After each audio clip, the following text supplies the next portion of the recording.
కాసేపట్లో కార్గిల్కు వెళ్లనున్నారు ప్రధాని మోడీ. అక్కడ జరిగే కార్గిల్ విజయ్ దివస్ 25వ వార్షికోత్సవంలో పాల్గొననున్నారు.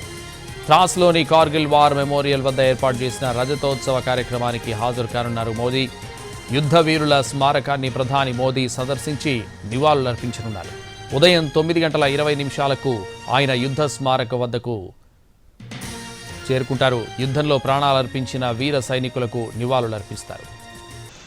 త్రాస్లో ప్రధాని మోడీ 1999 యుద్ధ వీరులకు నివాళులర్పిస్తారు. వారి కుటుంబ సభ్యులను కూడా కలవనున్నారు. కార్గిల్ విజయ్ దివస్ రజతోత్సవం సందర్భంగా జూలై 24 నుంచి 26 వరకు త్రాస్లో ప్రత్యేక కార్యక్రమాలు నిర్వహిస్తున్నారు. అంతకుముందు ప్రధాని మోడీ 2022లో కార్గిల్లో సైనికులతో కలిసి దీపావళి వేడుకలు జరుపుకున్నారు. అనంతరం షింకున్ లా టన్నెల్ ప్రాజెక్టును ప్రారంభిస్తారు.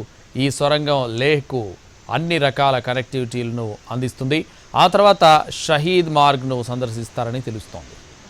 1999 మే 5న పాకిస్తాన్ చొరబాటు తర్వాత మే నుంచి జూలై వరకు కార్గిల్ పర్వత శ్రేణుల్లో భారతదేశం పాకిస్తాన్ మధ్య యుద్ధం జరిగింది.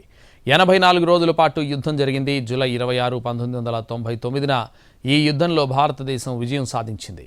అప్పటి నుంచి ఈ రోజును కార్గిల్ విజయ దివస్గా జరుపుకుంటున్నాం.